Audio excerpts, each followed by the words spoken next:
Hello, all. Welcome to another session with Black Tea News. I am Christina Barr, and tonight I'm going to be talking again with Linda Lee Tarver, who I talked to some time ago, and she was and I was kind of surprised. I mean, as we got talking about our discussion, she came on talking. Right, we were talking about the Board of Canvassers vote. Was when she was on last time and talking about a conversation we had like right after the election regarding.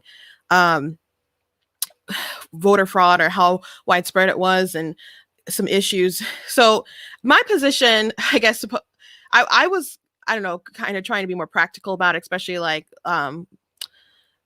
thinking about 2016. I know I participated in the recount. I did the recount, and there's a lot of people in Detroit who saw a lot of shenanigans with the precincts being unbalanced and ledges and stuff being broken, and they don't open stuff, and there wasn't the right number of ballots and stuff in there.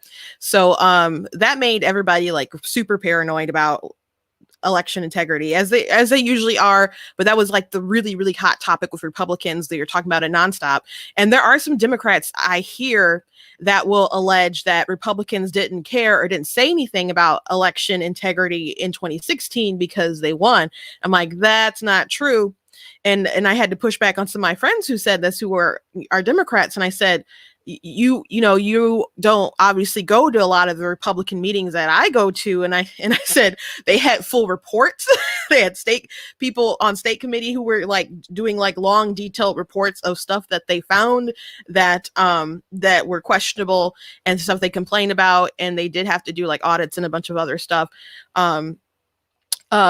Ruth Johnson had who was our Secretary of State at the time. They had to look into all of this stuff going on, and so one thing I wanted to focus on the next election, and my sister did run for state party chair, and so one thing we were talking to people about was election integrity, and we talked to a couple different clerks and stuff, and a lot of people's opinions was that a lot of stuff happens out of not necessarily malice, but there's a lot of incompetence, and there's a lot of people who aren't trained, and that was some things that Dr. Linda Lee touched on in her hearing today. She'll be on in a little bit, and she's had a lot of interviews since this morning, and it's running a little late, but we're going to have her on and talking about some of the things that she touched on today. She has a long history of working with the Secretary of State office.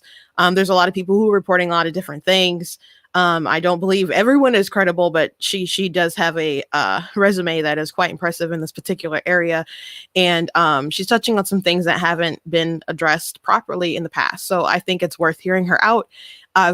She said she had some family who were Democrats who reached out to her and said they liked her testimony and other stuff. So she was at least happy about that, and raising this issue to make sure whether the results or anything can change, or now we want to make sure that we ensure that the next election has integrity and something that people can feel confident in. So our plan, at least that we were saying to people, Republicans, is that we need to make sure that we have people who are there.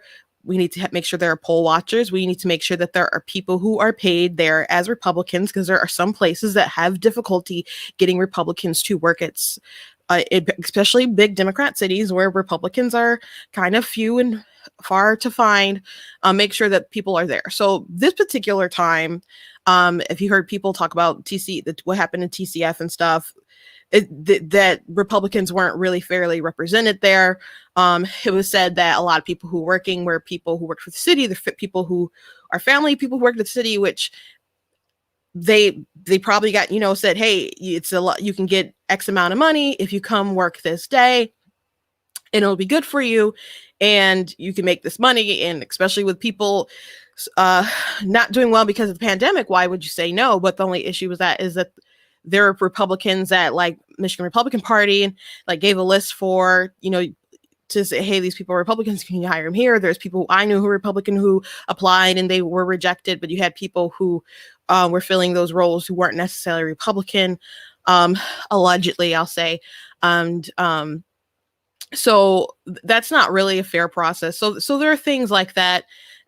Maybe I'm not going to say everybody who did stuff like that had it in their minds to steal the election or anything like that. But those are things that people need to press on and make sure that there's at least a fair process, that people watching the polls, challenging the who are poll challengers, and that their rights are protected, that they can clearly see the ballots, so there won't be any sort of confusion like there was at TFC. So at least we can talk and agree that everyone needs to feel confident in this process. Really quickly, before Miss Tarver comes on the line, I do want to mention that I have some products and stuff that you guys can look at on blacktnews.com. Give me 1 second.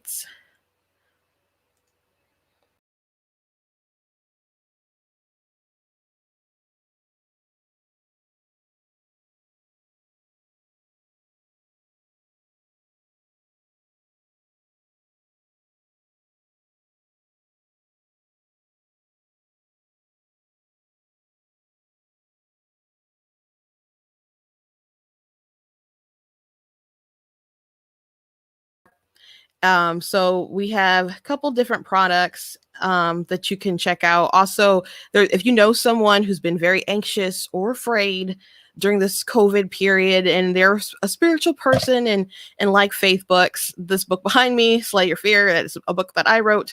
You can check that out.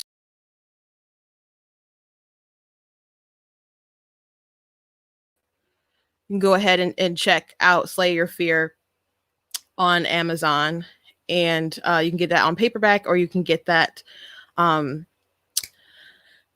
paperback or on Kindle if you want to check out that book, Slay Your Fear, because Bible says Lord hasn't given us a spirit of fear, but of power, sound mind, and love. So if you know some people who've been anxious because of the election or because of COVID or because of the economy, I believe this book will encourage you. So I would recommend that you guys check that out. So before Linda gets on, I do want to ask if you guys seen the O'Keefe tapes leaks. He's recorded, or had an insider record Jeff Zucker and some people at CNN, and he's dropping, I think, some pretty good bombs. He usually kind of waits a little bit to release the big ones. This is like just night 2. He's maybe has released more that I haven't seen right now as I'm on. But I'm seeing some people who are supposedly Republican, I guess, from what their profiles are, what they say online, is they're like, man, this isn't as big as I thought it would be. And if you would just kind of look for a second and realize one reason why they're not as big a bombs to use, because it's just exposing bias, and we all believe already that CNN is biased. But here's the thing, it's a news network, and it's not supposed to be biased, or at least it's okay because everyone has biases, but when you pretend that you aren't biased, you're kind of running a game on the American people. So there's a couple things in there that have dropped that have been pretty sketchy on CNN's part. And the funny thing about it is O'Keefe was such a boss that he was actually like on the call, and then he revealed to them that he was on the call, and then he got kicked off the call, and then he said, we're going to release this stuff. And then CNN, they tweeted out that their legal analyst said, hey, we believe that we've been this may be a crime, we're sending it to the police or whatever. And so, but we remember that they were so happy to push the Melania tapes a couple weeks ago. And when people were pushing the Melania tapes, talking about Christmas and her decorations and some other stuff, she said it wasn't really a big deal, honestly, but how they pushed it like she hated Christmas or she hated them kids in the cages, when it wasn't anything like that. And they tried to push a narrative that was just totally dishonest. So they like their leaks when it's on their side. So it's just really laughable that they were upset about the leaks, which I can understand people being upset about the leaks, but saying, hey, we're gonna basically prosecute you for this, or have we recommended, sent this off to the police, and being mad about that. It's just very funny. It's just very funny, knowing what they've done. And I kind of made a joke. I'm just like, well, they might as well get used to it, because Biden's if Biden's in office, they might go back to spying on journalists and looking at their stuff, confiscating them, listing some as criminals when they won't give up their sources. These are things done in the Obama administration. He's bringing back quite a few of those people. I don't think the Tiger, changed, itself too much. So they're gonna, if they don't like what's being broadcasted, I'm sure they'll violate some rights like they did before, because that's just the kind of people they are. The media and their love affair with Obama is so strange, especially since and this was a scandal that the media admitted was an actual scandal.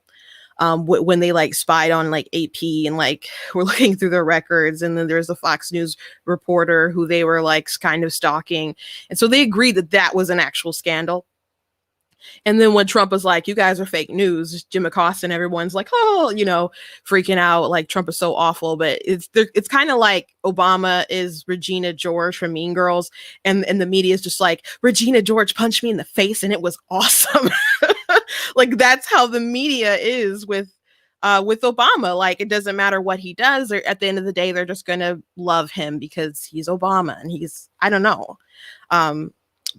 I don't want to be dramatic and say they're Messiah, but they just love him too much, and he doesn't deserve it, but they just adore him, and they've covered for Joe in a way that they didn't even cover for Obama. So this is Miss Tarver giving me a call right now. So the tapes for CNN are really interesting. And one thing I saw today was someone on CNN they released was talking about how they were scared of the Cuban community voting for Trump. And they now, this is one thing about O'Keefe posting it that I'm not sure about, if this is quite in the context, because they said that Trump attracts people who like bullies. And so I don't know if he's alleging that Cubans are the type of people that like bullies, or if they're just saying that, or if she could mean white people, or just people she considers who are racist, or whatever. But was that specifically a racist comment towards Cubans? So that's something I would actually like a little bit more context to. So but I thought it was super interesting, and I'm excited to see what other things are going to come out. When they had the WikiLeaks stuff for the Clinton Podesta emails, when that came out, I was like, I don't care about these emails. And when they dropped, I was like, ooh, I gotta read this stuff. I was in my office and I run to someone else who's reading them, and I'm like, they just dropped a new batch, and going through the stuff. And but you know what? One thing that's interesting about the O'Keefe tapes is that that he's dropping is that there's nothing that I've seen so far that's more damning than another tape that's already been released. In this 2020 cycle, Tucker Carlson posted a video, posted audio on his show of Zucker talking to Trump, which I guess it was in 2016, 2015 maybe. And so I guess maybe it had to be 15. But he was still being friendly toward him, and he said a comment he was like, I want to get him on and do an interview, and he said that you can't win the White House without CNN. So that was an interesting confession for a news organization to make. Reason being, because what do you mean you can't win the White House without CNN? CNN is supposed to just report the news. Are you saying that they have to endorse you in order for you to win? So clearly Donald Trump had more press than everyone else. And that's how, I mean, he was on Morning Joe a lot. He was getting ton of free media. And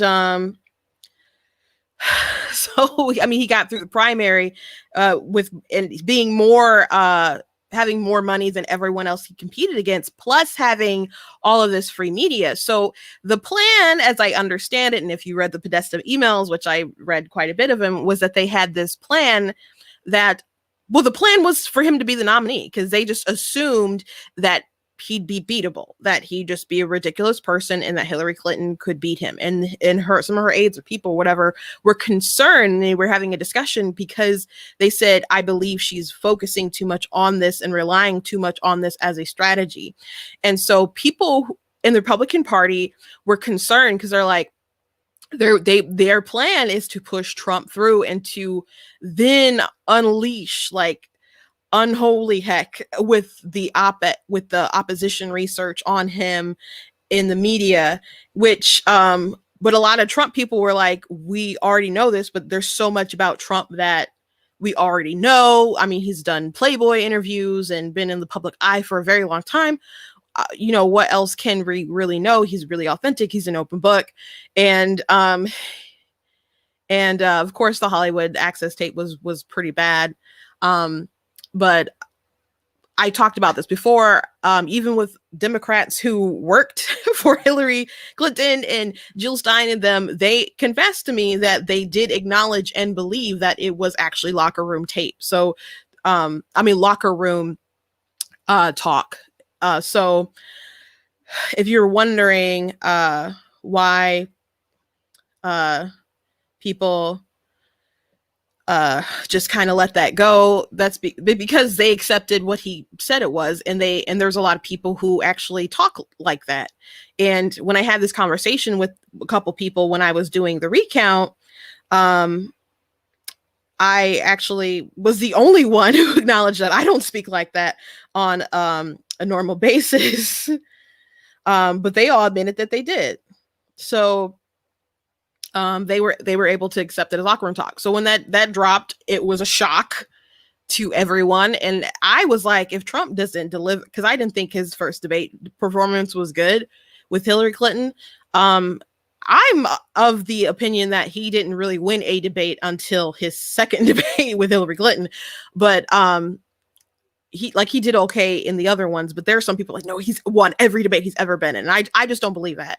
And he was good the first like 15 minutes talking about the economy and other stuff like that, taxes and whatever they started off with. And then it just kind of went downhill, and she dropped a bomb at the end, obviously like planted story. And but anyway, when it got to the second debate, it was right after the Hollywood Access tape drop, and I'm just like, if he doesn't come in hard, I remember I think it was at a debate watch party, and I'm just like, if he doesn't come in and just kill this, he's done. He's just done. It's like, just everybody give up, go home if he just doesn't do well.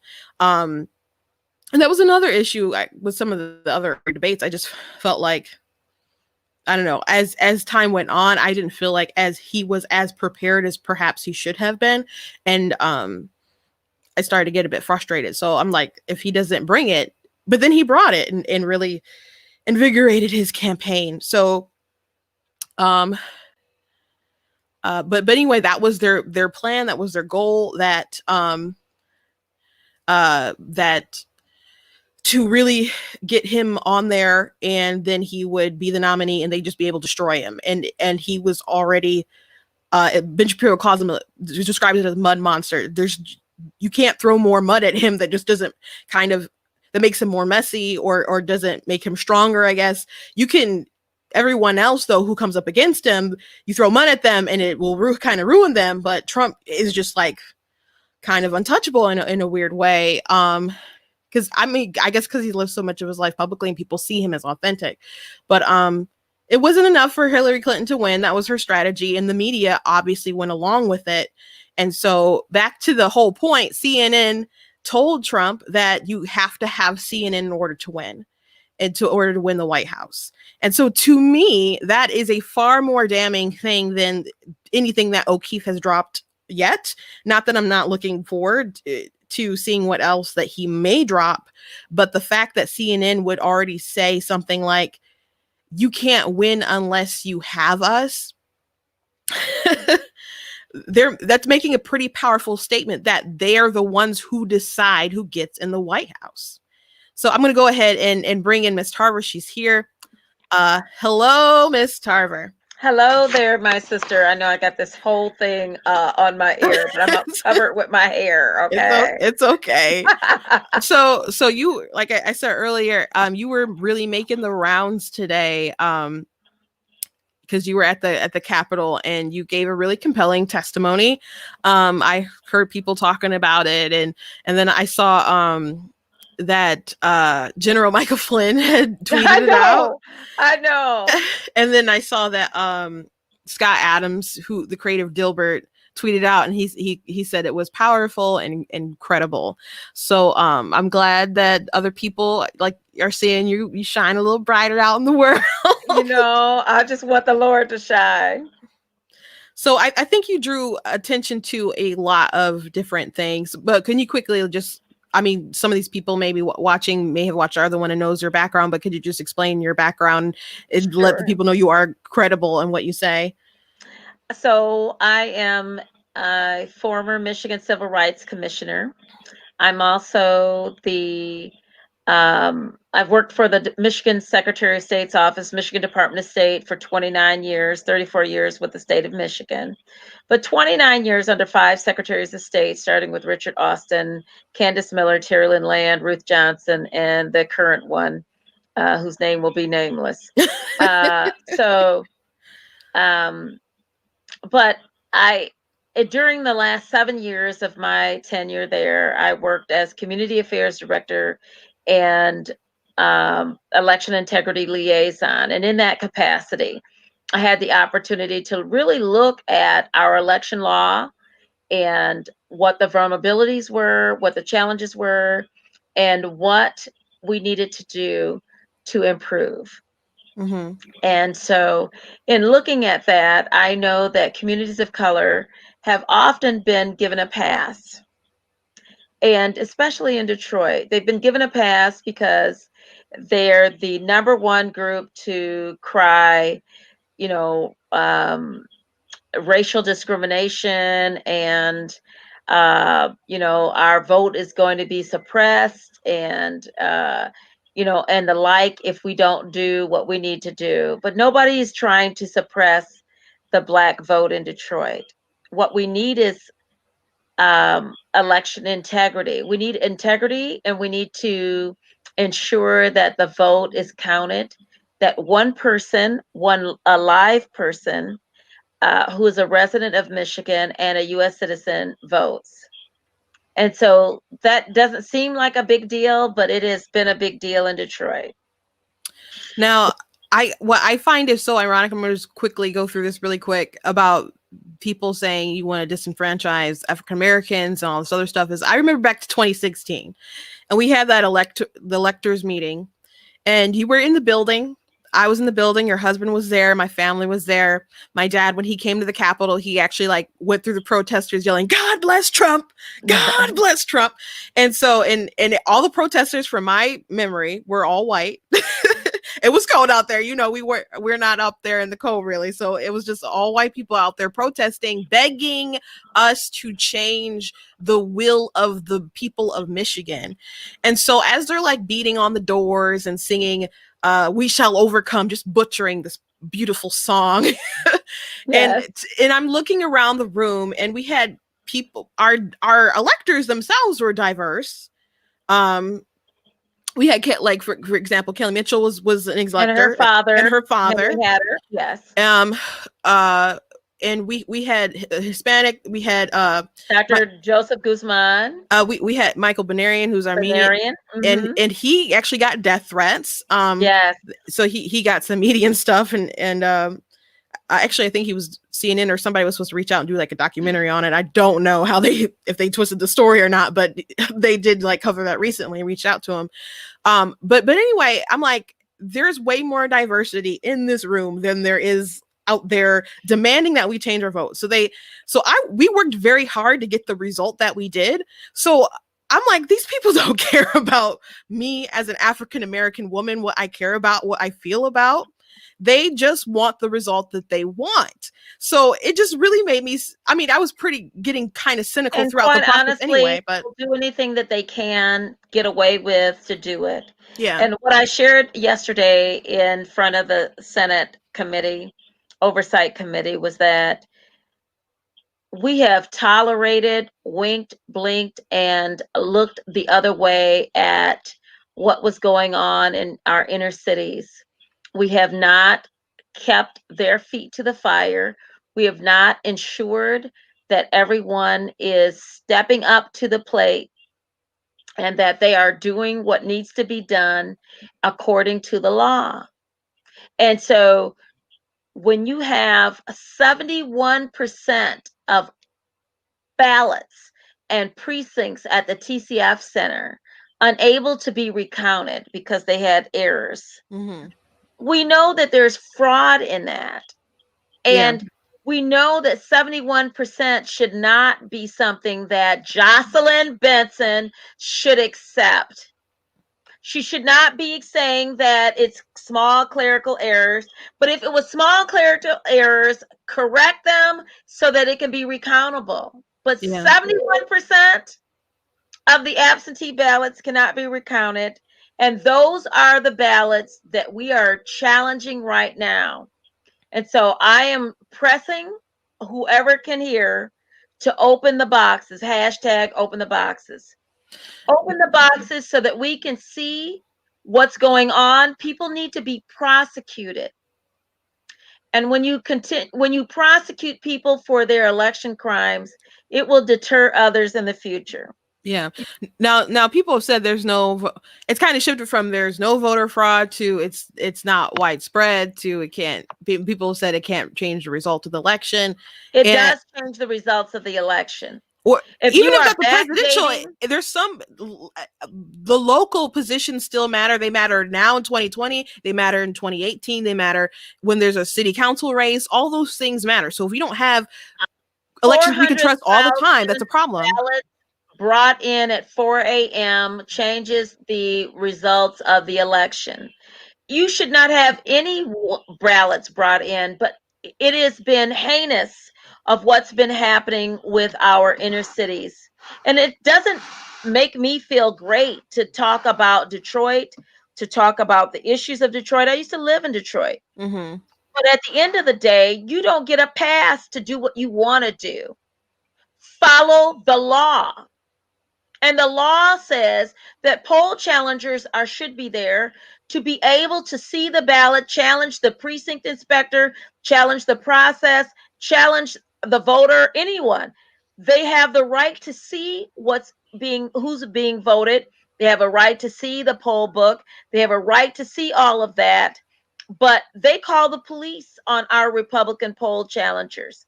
And the law says they must be protected.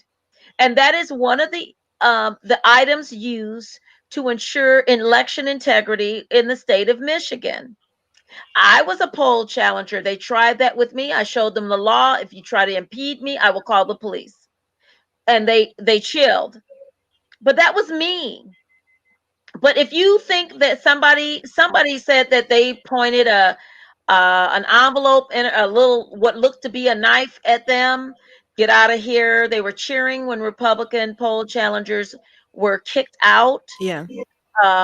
Again, this is egregious, and what parameters that were put in place should be used. And the poll challengers are a big deal. The Detroit City and Flint have a 50-50, should have a 50-50 Republican Democrat.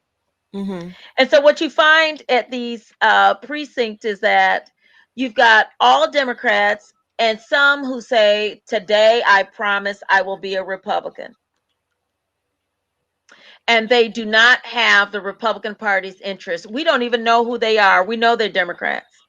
And so they should call the Michigan Republican Party, demand that they send in 500, 1,000, or whatever um, workers to work the polls instead of trying to get Pookie and his cousin, who his cousin is pretending to be a Republican, to come and work the polls. That is not election integrity. Yeah. It's not. Now, I was saying earlier before you got on, I don't know if I wouldn't say that anybody does that out of like pure malicious intent to They like do it out of overturn pure the. malicious. They do it. No, no. You're being kind. Oh, Let me tell you, with my years of experience, okay. they don't want white people in their precinct and counting boards. They don't want white Republicans there, and they are uh, decided that this is what we don't want, and therefore you are the devil, and you shouldn't be here, and we can treat you any kind of way. Well, it's a misdemeanor to treat someone who is a poll challenger any kind of way. And so, as a Republican Party, we've been very polite and not called the police. And we need to send some people to jail. And we need to send them to jail for the misdemeanor of not allowing me to do my job as a precinct inspector. And so, once people start going to jail for violating the law concerning me being able to see what's going on in the precinct, I don't need to sequester. I don't need to lose my phone. The law says that I'm able to capture the information electronically or whatever way I can to record that information as best I can from what I'm able to see. So if I come in hours later, I can ask them to start from the beginning so I can see who voted. That is what a poll challenger is able to do. So let me ask this because there was obviously people who were there who did not have their phones and were told if they have their phones if they take a picture that they would be kicked out. And at one point in time I believe they allowed people to go get their phones. We both know Christina Carmano. She actually did not go get her phone because she was afraid they wouldn't let her back in, so she was without it for a very long time. And so why did they enforce this rule, or did Republicans, the poll watchers, just or challengers not know that it was within their right to have their phones? Sometimes you have people who don't understand what the law says. And when you're dealing with a machine called Detroit, who has been accustomed to doing what they want to do rather than what the law says do, then you're dealing with a machine, and you need to make sure that you enforce what your rights are. And so I don't have any personal stigma issue against Janice Winfrey or anything. I think she's doing the best job she can do. But at the end of the day, the law is the law is the law. Follow the doggone law. And when you don't, the people should go to jail. When they are violating the law, it affects this election, and you are bringing in tubs of 400,000 ballots at 4 a.m. that nobody knows where they came from, and the Republican poll challengers are not allowed to see them. And so that is a violation of the law. And there's a reason why poll challengers are there, both Democrats and Republicans, to ensure that integrity. And so when it's not done, it becomes problematic. Now, are you of the opinion that if we could do, because you were calling that we would need a forensic audit, not just a normal audit, not Yes. a recount won't help because they're just basically Hashtag running the open same the number. boxes. Yes. Um, if that's the case, are you of the opinion that you believe there could be enough ballots that are challenged or are not real or anything to change the presidential results in Michigan and the Senate results, or is this just something you want to are doing just for to address systemic I issues? believe it'll affect a lot of results in the Wayne County area, and to include John James. And let me tell you why. When you have um, when you have the president winning, in Michigan at a certain time, and then all of a sudden 400,000 votes are inserted at 4 a.m. from a truck, somebody's back of a truck. We don't know where they got it from. They don't know where they got it from. They're just bringing them in. Some of them are not folded. They're absentee ballots that are pristine and not folded. And these are from testimonies of individuals who work there. Some people saw people insert their ballots 3 times. They ran them through 3 times. We've had the Dominion programmer testify what she did.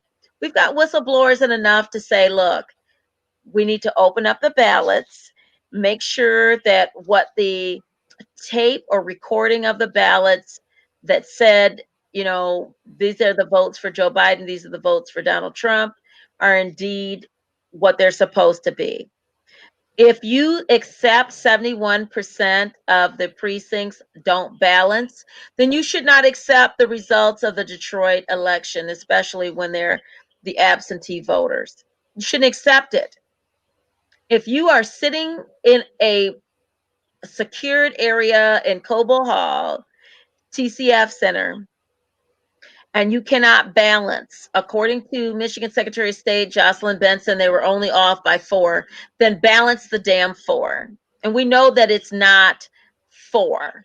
We know that it's much more. We know that there was challenges there. We've heard from the testimonies of people that there are people who are trying to steal the election here in Michigan and insert that. We've been told what they saw. These are not hearsay. This would held up in court, and we need to make sure that we open the ballots and look at them. We know that dead people voted. We've heard that people used 1900s, and that's true. They couldn't find a person who was registered. They didn't know who they were, so they used January 1st, 1900. So we've got thousands of those individuals. Who is that? Yeah, and so again, I get that that's like an override thing, but why do they? I guess why what's their reasoning for putting that in? Because I've heard that because multiple times from Detroit people. treats ballots differently than anyone else, and that's where the equal protection under the law, which is what the president is saying.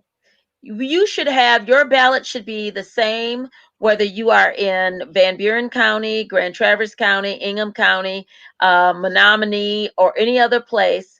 It should be the same. Berrien County, all of that, Calhoun, Kalamazoo, whatever. You should have the same treatment of your ballot as you would there. Yeah. Well, so it's not. Yeah. Well, I went to sleep pretty confident about Trump's numbers and his margin holding up, and then I think I was like 2 hours later I woke up, I'm like, what happened? And then and so I've talked to you to kind of get some perspective, but that was after I talked to some people who were there at TFC and told me about some of their experiences. Like you mentioned at the hearing the other day about curing ballots. Like specifically, they mentioned something about how they pushed through a ballot that was marked straight party Republican and straight party Democrat, and the poll workers decided to push it through as to count for Biden. So the curing of the ballot should have been spoiled up until the nonpartisan section, but they have done different things in Detroit. Again, that's what the poll challengers are there for, to stop that madness. And, there are touch points within our system that you are not supposed to do. Ballot harvesting, when people bring 75, 50, 25 ballots, they drop it off, they put it in these sections, and they don't have to say who these people are. I think we need to change how we are processing that and make it less, we need to make the less convenient for people and more toward election integrity. Well, I want people to listen to know, like, I do not want people who are legitimate voters to be thrown out. I think just people suggesting toss out the entire Wayne County. Like, if I live in Pontiac, which has had issues too. I can't say No one's trying to throw out anything. People who want to vote in person, I was saying that a lot of people who were encouraged to vote absentee were voted absentee, and some people who cannot read very well, who need a hearing aid, who need a large print because their eyesight is not that great, they needed to go into the um, and be encouraged to go into the precincts so that they can be helped, because that's where those machines were at. These absentee ballots, you can't cure them if they're unsure. Hmm. Well, I was saying that I what people don't understand is if you have an illegitimate vote that comes up against your legitimate vote, and it begins to cancel it out in a way So there's two because. different things. There is a legitimate voter who's eligible to vote in Michigan who made a mistake on his ballot, his or her ballot, and either the partisan section or the nonpartisan section cannot be counted. But if you vote Republican, straight Democrat, your nonpartisan sections that you vote should be able to be counted. And that is what they should be curing. However, when you lean toward Joe Biden, you are essentially breaking the law and should be prosecuted and you should be removed. And the poll challengers need to be there. And Republicans, what they should have is 50-50 workers. Mhm. If you have 50-50 workers, then Republicans who come there to work as precinct inspectors will be able to correct and make sure they balance and do whatever. But if you have all Democrats there, they have no loyalty Yeah. toward the candidate that we know. And if you swear that today I'm a Republican and we know you're a Democrat, that is illegitimate, and it's contrary to what the law says. Yeah, that's totally unfair. You said I was being too kind, but my point was that I think that some people were just probably trying to do someone they know a favor to get paid that day or whatever. Doesn't matter. I You're know it supposed does. to have I 50 know it. 50. I know it doesn't matter. I was Cookie just them, saying your cousin them, and all that of them they them have not need been to a go out and get a ultimate job at evil Walmart, rake election some plot. leaves, Is rake was some my leaves, point. rake some leaves. Okay. I understand. Okay. I But the understand. election process, people died. Yeah. Listen, people died who look like us, died for the right to vote and to be prostituted in the city of Detroit, to be having ushered in all of these illegitimate votes diminishes every vote in Detroit. 71% is not an acceptable vote for absentee voters. No, that's 71% can't be revoted because of some we can't. Okay. foolishness. And the Secretary of State, Jocelyn Benson, says, well, it's only a clerical error. And if it's a clerical error, fix it. Fix it. Don't Yeah. cover it up. Fix it so that we can recount it. But 71% is egregious. Yeah, now there was one Democrat senator, and they he brought up a law, I guess, that he voted for that Republicans were against, and in the hearing, and I guess talking about that you can't aren't allowed to look at the precincts that are unbalanced. Um, so I'm assuming the reason is for that is if they're unbalanced, they could have been susceptible to frauders, and they just kind of leave it be. Why is it that I guess that Republicans, I guess, was a controversy between Democrats wanting to change that law and why Republicans decided not to. It leans in the favor of Democrats. Detroit leans in the favor. They make and decide every election. You go to bed at night, your candidate, your Republican candidate is winning. You wake up, Detroit came in and they lost miserably. Mm-hmm. And you don't even know when 71% of the votes in the AV in Coble Hall cannot be counted. You've got to question why. Yeah. And you've got to say, what is acceptable percentage of uncountable? You got 10 poll challengers with thousands of people, and yet you don't have 50-50 Republicans. So there's no one looking out for the Republican interest there. And that is egregious. That is against the law. And when you're bringing in ballots that you find and you're doing dirty things, you've got ballot stuffing that could be happening. You've got people running through multiple ballots, because those people who testified under oath, well, testified yesterday and submitted their affidavit, some of them have done it under oath, and whistleblowers, you need to believe them. It's been going on for years, and enough is enough. We're tired of it, because So we want a live person who's a U.S. citizen, not incarcerated, to vote. yeah.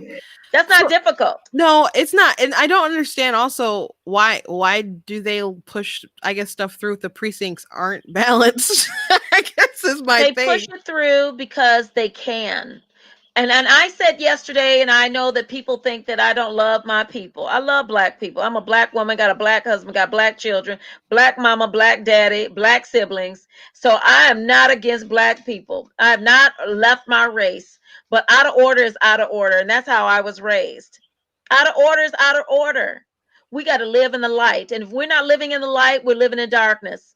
And it is good to be legal. Stop driving dirty. Stop pretending like it's acceptable. Stop driving without insurance. Stop doing all this other stuff. That's on you. But when it comes to the sacred vote that people got killed over, we need to take it more seriously. And Democrats have not. Their result is what they want it to be. And 71% of absentee voters votes does not count. And we know there's some hot mess in there. Because if they open it up, Christina, Minister Christina, if they open it up, we know that we will find out some truth. And because we will know that we will find out some truth, that is why the Democrats are working hard not to ensure that we do not get that done. Yeah, well, I definitely know that. I mean, if we looked at some stuff, you'd be able to know about ballots that were pushed through, like what Christina described that she saw. So we can at least find things like that. What do you think about some of the testimonies people said about which Christina told me this, and other people told me that they when they had the absentee ballots for the military, that a lot of them were Joe Biden, like an alarming amount, like they didn't see any Trump ones. Now I'm gonna assume there had to be like one or two at least, but no. Listen, I mean, I understand it's Detroit, but listen, we've got statisticians, we've got all kinds of people who decided that they were going to do work this out, and they have done their due diligence and looked at their the trend for 130,000 people. 130,000 people flipping a coin, the probability that all of those people voting for Joe Biden and only Joe Biden on the ballot is impossible. And so open the boxes. Let us look what it is, look at it what it is. We cannot figure out if these people are real people. We know some of these people are not real people. We know, according to the Social Security Administration, 10,000 are dead. And we know, dead people voting, there's a problem. And so we need to make sure that the integrity of our election is equal to a right to vote. We don't treat the right to vote like we do the integrity of our election, because when people cheat in our election, it cancels our vote. yeah. And so, it's not a rocket science is to realize that. We need to make sure that every alive person, or alive at the time they cast the ballot, and someone who is not physically incarcerated in prison, and every U.S. citizen who lives is a resident in Michigan and not dual residency someplace else, cast one vote. And we know that people who cast a vote in person and they cast a vote absentee. And so they have not done their due diligence. They have not checked signatures. They decided, oh, well, the signatures may not match, so we're going to let them vote anyway.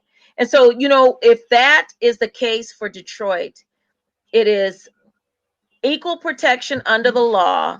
It is different with other clerks who do their due diligence, even albeit in smaller jurisdictions.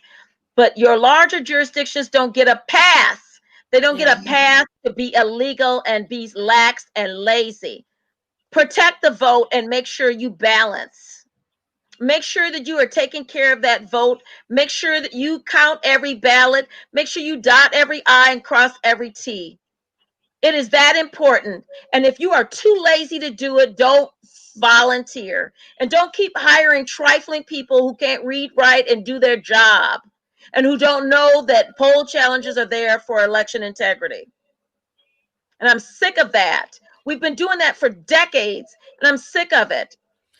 Do you feel that obviously people can get away with it in Detroit, and it's a really big Democrat Flint stronghold, and and Pontiac. Flint and other places, and Republicans don't push back because they kind of want to be on the more polite side. They're afraid of being called racist and other stuff. But Absolutely. do you feel that there is like a bigger agenda with, I guess, the whole Democrat Party as a whole, just knowing that they can get away with it through Detroit, that it's not just like an internal Detroit incompetence or laziness or whatever corruption thing, but it just kind of goes beyond with the whole kind of Democrat Party in Michigan, that they just know they can get stuff passed? You can't funnel 400,000 votes through Ingham County, nor can you do it through Clare County.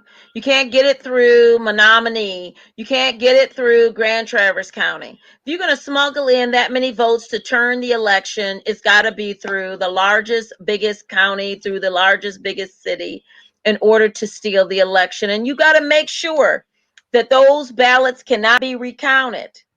That's what you got to make sure. Yeah, well, And that's what we have. 71% of the work done at TCF cannot be recounted because of, quote, clerical error, according to the trifling, incompetent Secretary of State, Jocelyn Benson. Because if you don't ensure that every vote counts, balance that, bring your own people in. But she won't. And we've been tolerating that for years because we don't want to be called racist, because we don't want the white man in come and tell us what to do. Well, we need to shut it down. If you can't count, you can't balance, you can't do what your job is, then bring in somebody who can, bring in people who can read and write, bring in people who give a damn and who can balance that, so you can have 100% a surety that every vote that was supposed to be counted counts, and every vote that doesn't does not. But when you're trying to steal an election, you get 71% of the ballots can't count. well, That's when you're trying to steal an election.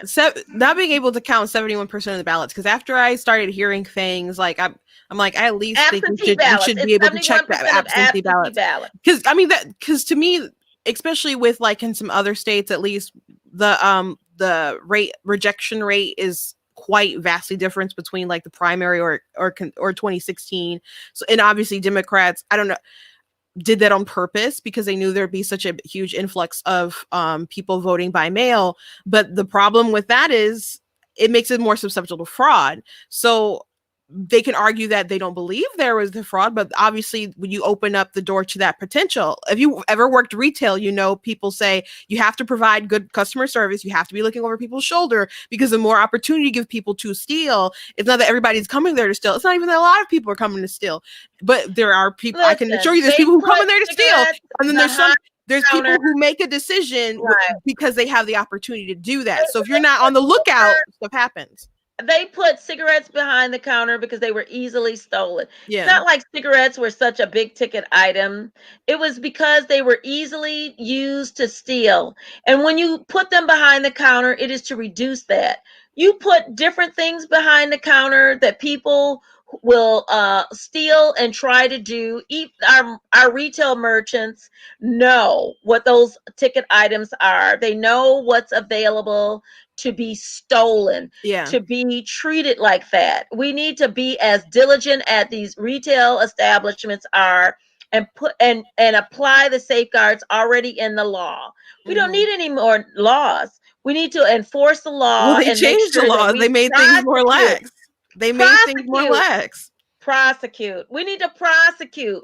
When people go to jail for stuff that they have been doing for years, they will know, and it will deter them from doing that again. Now, the Trump administration is making an appeal that for the Supreme Court, wanting them to do an emergency session regarding some Pennsylvania law that they said they didn't really pass correctly. And the Pennsylvania Supreme Court, I believe, said, well, you are making this case you took too much time to make this case. But at the same time, they're like, well, you kind of created a catch-22, because at the same time, you're like, well, you have to have a problem with the election before you can contest this. So I saw that Senator Ted Cruz, which is a very smart legal mind, and some other people signed and said that they believe that the Supreme Court should hear the case. And So I believe they Pennsylvania is should. pretty easy. Pennsylvania does not have no reason absentee voting. They have I'm confined, and that is the reason. Because of COVID, people use that as an excuse for no reason absentee voting. They use it as I'm permanently confined, which they weren't. So you needed to be physically, mentally, or whatever confined in order to do that, in order to come out. And what they did, very simply, it said that they saw people in their Facebook pages, hey, I'm in Bermuda and I'm doing this, I'm windsurfing, I'm out shopping, and they were not physically confined so that they couldn't vote in person. We have no reason absentee voting. However, if we decide that we did not want to continue with that, if they decided that, but Pennsylvania has reason for absentee voting that was not followed through, and they also had an extension given for those absentee voters that was not passed by their legislature. So all of those votes need to be removed. And when they are removed, Donald Trump wins Pennsylvania. And that is what should happen. And it seems like it's unfair to remove those ballots, but they were not according to Pennsylvania law. And I'm sharing with you right now, we need to open the ballot boxes, hashtag open the boxes, and make sure that we look through those boxes and make sure that that we're looking at what was supposed to be on the ticket, 1,000, 2,000, or whatever ballots, and that's what we're doing. Now, do you feel that the Supreme Court? I'm going to have to take a pause real quick. Okay. I'm going to take a pause real quick. Okay. I'm just curious whether the Supreme Court would actually go ahead and do that. Because I think they'd be a bit reluctant to really get involved in the election at all like that, to get rid of those ballots. Now, I believe they have a point, though, about the laws not being followed. So there's that. But to me, I guess the biggest case was always like, it seems like there's discrepancy with, I guess, with the absentee ballot. Some of the stuff we heard about going on at TFC Center, formerly Cobo, but all the stuff going on there, and then the difference between the acceptance rate between this election and past elections seemed odd. So if they could at least make the case to at least go by the same standard of how they accepted ballots or rejected ballots in previous elections, or at least I think maybe even the primary, they would discover that there's signatures that don't match and so on, and that could maybe even give Trump the margin.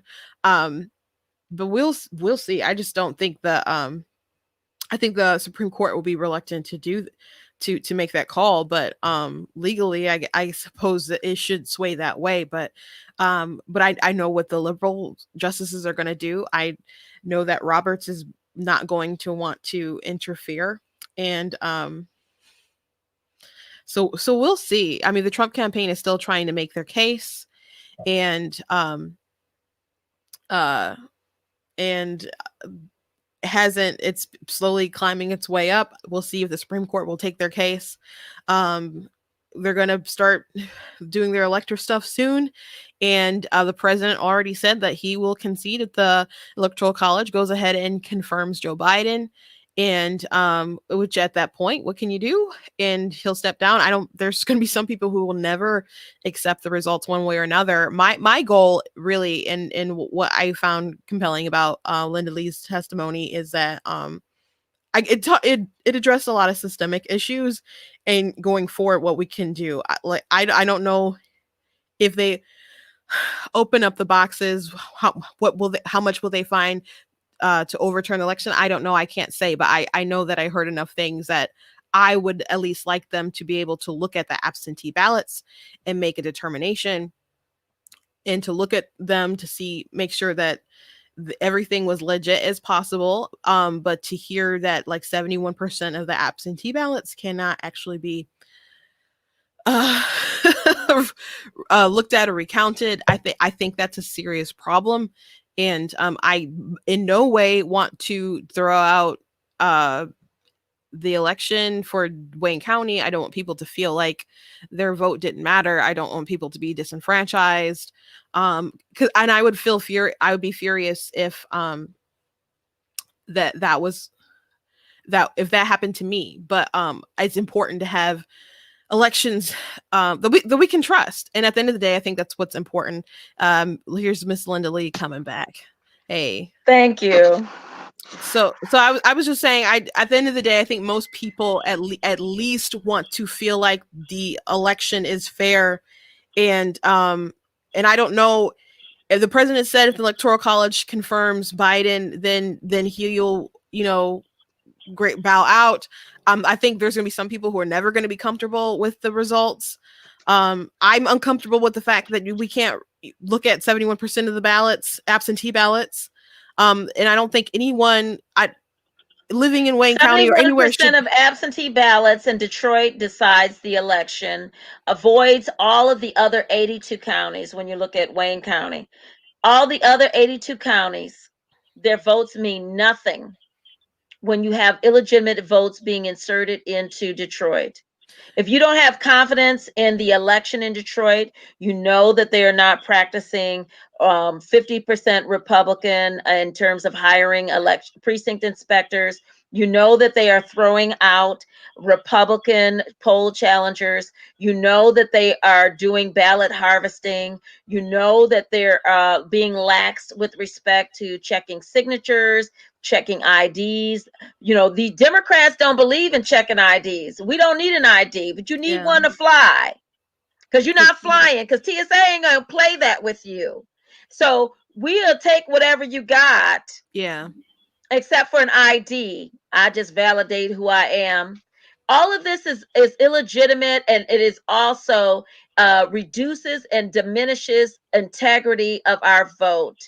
Democrats have been practicing this for years. And I don't even mean to be so political, but the reality is this is what I've seen in 25 years dealing with these people who don't care about the election. And you've actually looked at some things that people have done illegally. You've pushed to build shootings, recommended people be prosecuted on some things, and you've went to Chris Thomas and but We've he had didn't. the Kansas Project. The Kansas Project was a compact between states that said, I will share our voter database with all of these other states in the compact. And we evaluated that. I would look at that, we'd evaluate that, and then we'd say, this Michigan person turned in their Michigan driver's license to, let's say, Kentucky. And yet they voted in Michigan and Kentucky. And we've got evidence of that. And we know that that is occurring. We know that people in Florida are voting in Michigan because I got a house in Florida, I got a house in Michigan, so I'm just going to vote both places. And, Mhm. we're supposed to have motor voter law, one vote, one state, period. And yet we know this data is available to us. We don't prosecute enough under this new Secretary of State. We have early on, Jocelyn Benson indicated that she wanted to make sure that we go out after these ballots that had not been turned in, aka ballot harvesting, until the legislature told her you don't have the authority to do that. But ballot harvesting as a part of COVID was being used and abused to violate Michigan election law. Not just Michigan. Michigan election law. No, COVID. They absolutely used COVID from the beginning. For for a lot of different things, but particularly when they decided to do all the mail out for the mail-in ballots. I got, you know, a ballot sent to my house from someone who lives out of state who isn't registered anymore in the state of Michigan to vote. I mean, I guess they probably could we could have did that if Right. you, but I mean, so it doesn't guarantee that there's massive election fraud. But like we said earlier, it makes it less secure. So why would you do anything that was going to make the election less secure? And So if it's less secure, then you have to presume there's a massive election fraud. Because massive election fraud, it doesn't have to be massive all over the state. It can be in our largest city, which it is. It could be in Flint. Flint has never been able to balance. I have no idea why Flint cannot balance ever, ever, ever. And I've been told by others that, you don't know the process. I do know the process for mhm, voting. I do know that the counting boards are there, set in place. You bring your Democrat and Republican there, and you go through and what's going on with the balancing. If you don't have competency, then do not hire incompetent people who are functionally illiterate to do it. And I'm not being mean. I'm telling you that you don't have to hire Pookie Nim to do the election because they need a few little dollars come election time. You need to hire people who cherish the election and who have competency, and you need 50% Republican and 50% and Democrats, because yeah. that is what you need in order to do the checks and balances for the election. And it's not done in areas that are the highly populated areas like Detroit. Well, I know that like when Christina had her issue when she was telling them like, hey, you guys, we got to throw this ballot out, and they're like, well, what do you think? They're just kind of looking to each other. I guess she's the only Republican around, like officially, and they're just like, what do you think we should do? And we're like, well, let's give it to the Democrat. And she's like, this is the law. And so she runs and gets their supervisor, and he just kind of does the same thing. Like, what do you guys all think we should do? It's like, do you guys know the law? Do you guys know what your But job entails you to do? the training for that, I mean, people who look like us died for the right to vote, lynched for the right to vote. We had poll taxes, we had literacy tests, we had to push through, we were killed for the right to vote. Women only had the right to vote, black men could vote before women. Mm-hmm. And so when we're dealing with the vote and the right to vote, it is supposed to be sacred. It's not like we have a vote every 3 months. Yeah. Once a year, we have an election. Our municipal elections are next year, and we have our major elections are every 4 years of the presidential, and we have our midterm elections every 2 years. And so we don't have this as our primary function, but it is the most important function that we have, the Yeah. election of our leaders. And if it's not taken seriously by the election clerk, then they need to be fired. They need to be set aside. They need to be prosecuted for not doing their duties. I'm tired of incompetence at this point. Yeah, and We Benson have really gone too does. far to be incompetent at this point. Yeah, Benson really does share a lot of the blame too, I believe, because they knew they had issues also in the primary, and she made a commitment that they're going to work together to make sure that the election was Not smoothly going or to whatever. happen because I believe she's in collusion with all of them. She's not going to do anything. You think Miss Southern Law Poverty Law Center is up to something. Absolutely.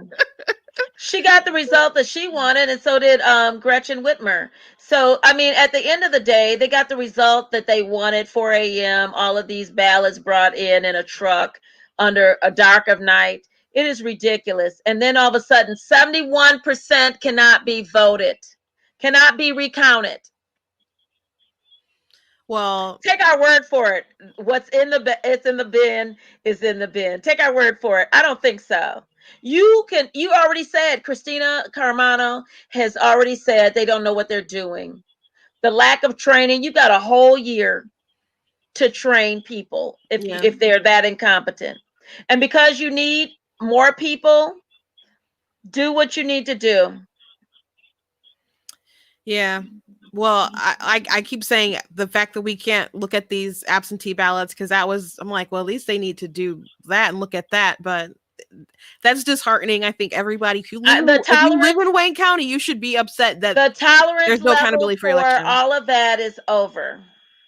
I agree, but what I really liked about your testimony is that it addresses systemic issues, but also with somewhere to go from here, because a lot of people feel powerless, and we need to hold our state party accountable to try to do better, I guess, to make sure that we are listened to. They need to hold their legislators accountable to make sure that they Our make state sure party has everything's on the nothing to book. do with the election process. We had more than enough people ready, willing, and able to get into to the TCF center.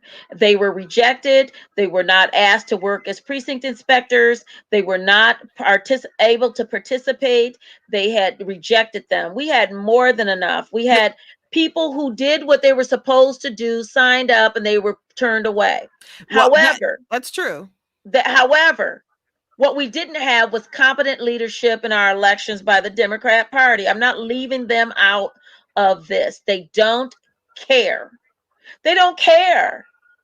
And what they care is the end result. You can steal the election. They were not going to have a repeat of the surprise Hillary lost Michigan. They were not going to have a repeat of that.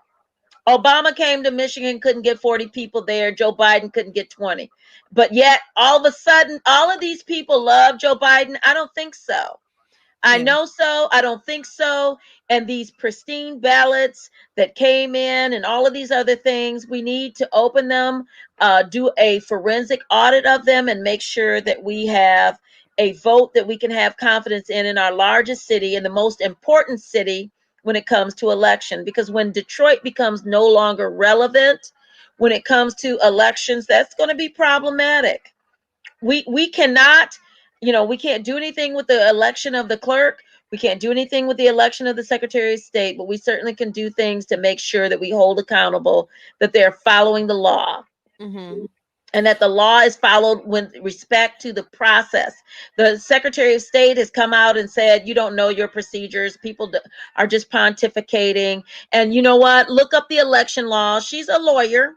You can look up the law, MCL 168 point whatever, and you can look up to see what the law says concerning those ballots, how to handle them, who can handle them, what the penalties are, and all of that. And so I'm looking up the law, and I know that this is what is supposed to happen. And it is not that difficult to piece together what did happen when 71% is considered acceptable by the Democrat governor, attorney general, and secretary of state. It's unacceptable that all the people working at the TCF Center for 3 days, all of their labor ended in imbalance, corruption, and can't recount it. No, I wasn't trying to throw anybody under the bus or anything like that regarding, I guess, what Republicans haven't done, because they had people there, and it wasn't just like state party who arranged people. People had like PACs get together. They trained Absolutely. people, so they had people there. But going forward, I don't want anyone to be discouraged and to think that they can't do this next time, or like you just have to be diligent about these things We need to and hold demand people's that we feet are to the fire. working the polls, that if there are 1,000 people at TCF, 500 are Republicans. Republicans that have been identified by the Michigan Republican Party as Absolutely. Republicans. But And I I know they demand sent that. a list of some people there to work there, and they didn't pick their list. There was people who I knew who were like, yeah, I registered or I put my stuff in. I'm going to be a poll worker, and they just never got through the final step. They And don't want you. I They know, I don't want understand you. that. They don't want I Republicans. understand that. No. And that is not integrity. It's That yeah. is what Detroit do. That's how we do. You hire your cousin Pookie Nim, and then they come in, and you're gonna be a Republican today. Okay, but that is not what the law says. And that is not the integrity of the law. That is not the essence and the purpose of the law, to have some bootleg lying Democrat pretending to be a Republican that day or for the last couple days. That is not the essence of the law. That Yeah. has been tolerated too long, and it needs to stop. And so we don't need to tolerate it anymore. If you've got 1,000 people you need, or 500 people, 250 need to be Republicans, actual Republicans that have been on the books and identified by the Michigan Republican Party as Republican. Here's your 250 people. You train them, and we'll send them over to work the absentee ballots. Yeah. Because I guarantee you, if half of those people were Republicans in the room, you would not see 71% not being able to be recountable. Now I've been on pretty long, so I'm gonna wrap this up in a second. But I just want to Okay. ask, did anything did with Chris Thomas and the allegation that he directed some people to backdate ballots that came in? Has there been any update on that? I like Chris Thomas personally, but he's a Democrat political hack, has been for years. I'd have fired him under Candace Miller. That is me personally. I'd have fired him under Candace Miller. I'd have brought in a Republican who could do a great job.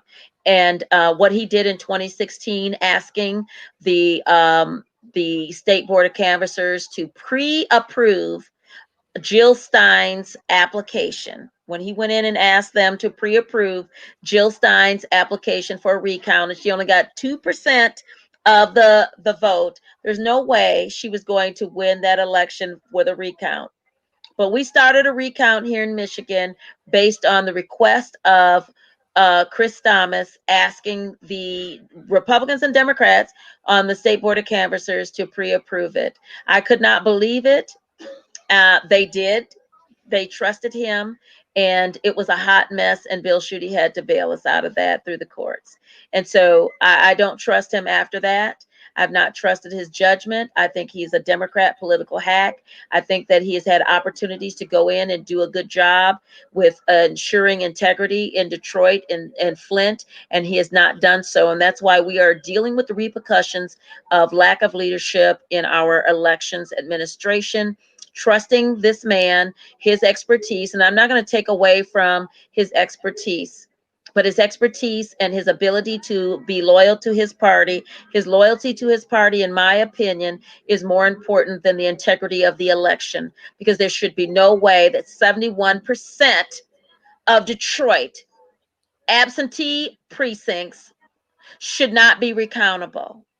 And Now, if it is the 4% of the, 4 votes each, according to Jocelyn Benson, by 4 votes, then they should settle it and balance the damn 4 votes. That's all I'm saying. If you got 4 votes off, balance the damn 4 votes. Stay until the next day. Stay until Thursday, Friday, so you can balance those doggone 4 votes if you don't know what happened to them.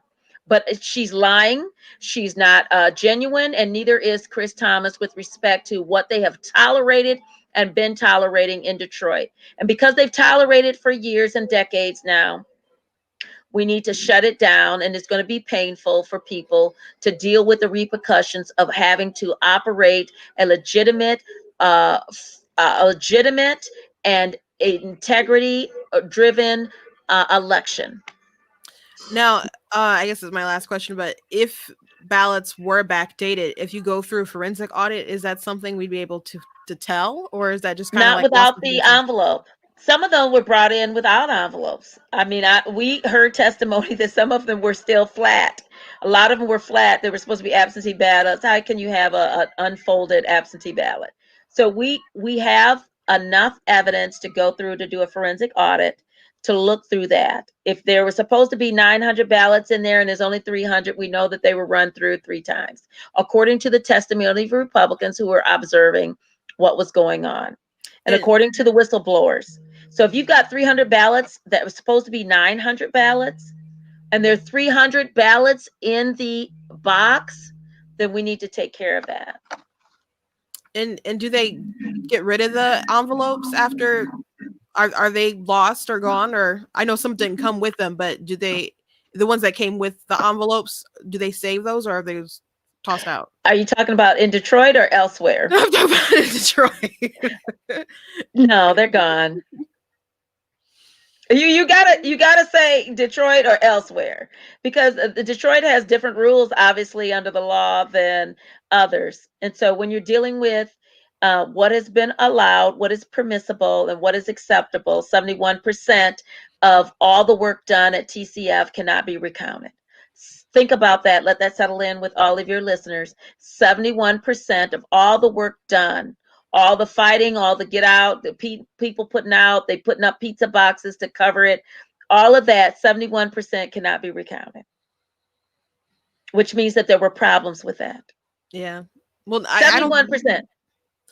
Yeah, everyone should not be okay with that. And they, like you said, they should, if it's an issue that's as simple as just a couple of being off, then they should be able to balance it, and people should Take be your able to work. time and balance it, because they do that elsewhere.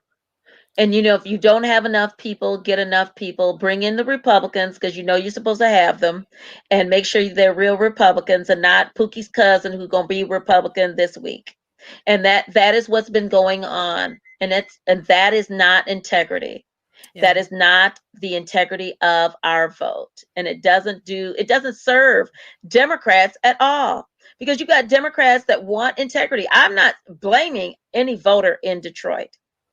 I'm blaming the leadership of our state that have been tolerating this hot mess for the longest. These are Democrat leaders who have allowed this to occur. They don't think that they're touchable, because if you say something, you must be a racist. Remember, we had that racist conversation. You must be a racist. You disenfranchising the black vote. You doing all this. No, we want legal vote. We want to be able to, whoever votes in Detroit and Traverse City should have the same treatment of that ballot. Shouldn't be different. The law is not different for Detroit. So it should be treated the same way, and it should be sacred. Sacred. Yeah. Well, as a black woman, I don't want my vote disenfranchised because right. of games being played. So I just want integrity. That's at the end of the day. Right. And I can accept whatever the results are. I can accept I don't like the results right now, but I can. What else can you do? Results when you got 71%. When you got 71% uncountable and questionable activity that people have been reporting on, you need to open up the ballots, open up the ballot boxes, and look at what's going on there. We know dead people voted. We do know that. We know people voted twice. We know people who cannot even be identified. I call them Martians. We don't know what planet they're from, but they don't exist in the Earth. And so we know that occurred. Somebody's puppy, I don't know who they registered, but people did not have date of birth, so they made January 1st, 1900.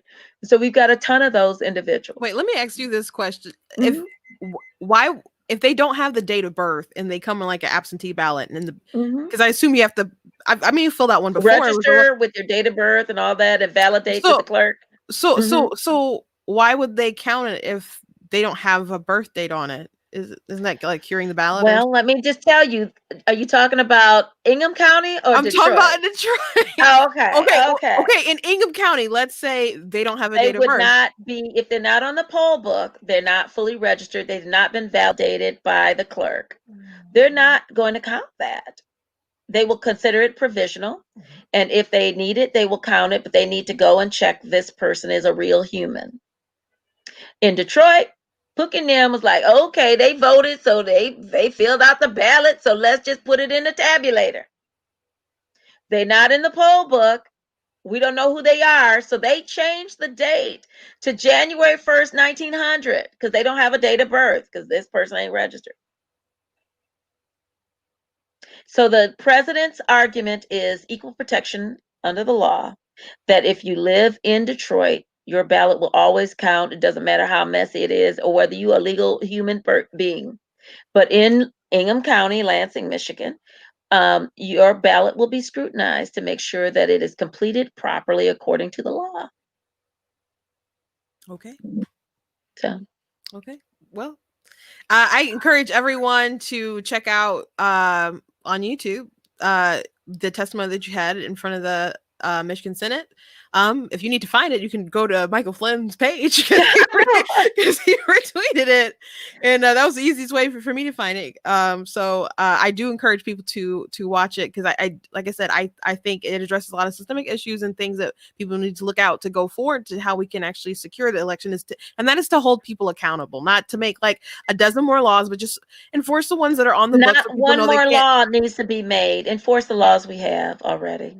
And put people in jail. When people go to jail, it deters others from continuing and repeating that behavior and activity. And people have gone to jail. I mean, for voter fraud, it's not like it's not enough like in Detroit. Not enough, but it's not like it does not happen. So people pretending that it doesn't happen are being dishonest. But the question obviously is it widespread enough to? It doesn't need to be widespread. It just needs to be targeted. It needs right. So. So those are the questions that we're asking, and we would just like the opportunity to properly investigate. But obviously, we can't do that when we can't count. The court can open it, the legislature can open it, the Secretary of State can open it, the governor can request the Attorney General to open it. There's got to be an appetite, and none of the Democrats are doing that. So I'm asking the Republicans to have the appetite to open up those ballots. Whoever has the jurisdiction and authority to do so, open up those ballot boxes so that we can see what's in them. Prove us wrong is what I said. Prove us wrong that these are legitimate votes and not something that has been added in to benefit Joe Biden. Okay. Linda, do you have any handle that you want to tell anybody about? I have a website, lindaleetarver.com. Okay. That's LINDALEETARVER.com. And I have a book, Dyed in the Wool. And I also have a Christmas book, Jesus Who is Christmas is Born. And it is a great stocking stuffer, and it is a blessed book for little ones for Christmas. All right, and there is probably still time to get it if it's absolutely on Amazon. If you order it, Amazon, you better order it right now, though. Yes, yes. Because we don't trust mail no more. And I love your books, so thank you. Okay, well, thank you so much for joining me tonight, and I'll always be glad to have you on. Thank you for having me. God bless you. God bless you. So, you heard it. Well, I think everyone should look at all this evidence, the things that people say, people's testimonies, and you can take it with a grain of salt, but just at least take the amount of grain of salt to look into stuff. Like there's things that I hear from people I know that that I would take as credible. There's things that people send me. There's things that testimonies that I've heard that I would say are on the less credible side, but at least look into it or just be open to it. And if you want to go ahead and debunk stuff, go ahead and debunk stuff. But I do feel that not being able to recount and look at the absentee ballots is an issue. And no one should feel confident, feel that it's acceptable, rather, is what I'll say. So really quickly, again, I want to encourage you to go to blacktnews.com. You can, if you like what I do and you want to support, you can leave a donation, or you can look at some merchandise and buy some merchandise that way. But I thank everyone who has given a gift to expand the website and to I want to keep building it up, and I really appreciate someone who wants to go out their way and contribute to make that happen. So I really appreciate that. And if you would like to help support, you can go ahead to blacktnews.com to do that. And also Um, I would like to encourage you to also check out some of the merchandise that I have. I have this really cool shirt that says goat. Um, it's, you know, it's got Washington, Lincoln, Reagan, and then Trump on there. So get that, spend your Christmas wearing that shirt with your family. Check that out. And I got some other stuff on my website and Black Tea News that I believe you'll really like. And there'll be more stuff to come. And also check out my books, like Your Fear. It's right behind me. It's like if you know someone who's been suffering from fear and anxiety with the election, COVID, finances, whatever, I believe this book will encourage you, encourage your friends, encourage your family. So go ahead and check that out. It's available in paperback and it's also available on Kindle, and you can get that on Amazon. My name is Christina Elbar, in case you watched all this and do not know. So thank you guys very much for checking out this interview. We'll have more people on and try to keep up to date with this. I know this is a really crazy time. This election was unlike anything probably we've ever seen, especially in modern history, and we'll just try to keep you all up to date with what's going on, and talk about some cultural issues and other stuff coming up as well, because culture is downstream from politics, and it's important that if you keep saying silent majority, that's, we can't be silent if you want to make a difference. Especially if you can look at the position that we were in 2020, when you have the news media who's on one side, Hollywood that's on one side, big tech that's on one side. And so I understand people who want to just be left alone. I absolutely 100% get it, but they're in academia too. It's not just in college, it's in your high school. It's not even just in your high school. I mean, they're trying to indoctrinate your kids in kindergarten with even like sexual education stuff, and I'm not even joking. And I'll have more people on to speak to that as well. So thank you guys for supporting and listening all this time, as long as broadcasts I've done so far. And God bless you, and I'm looking forward to next time.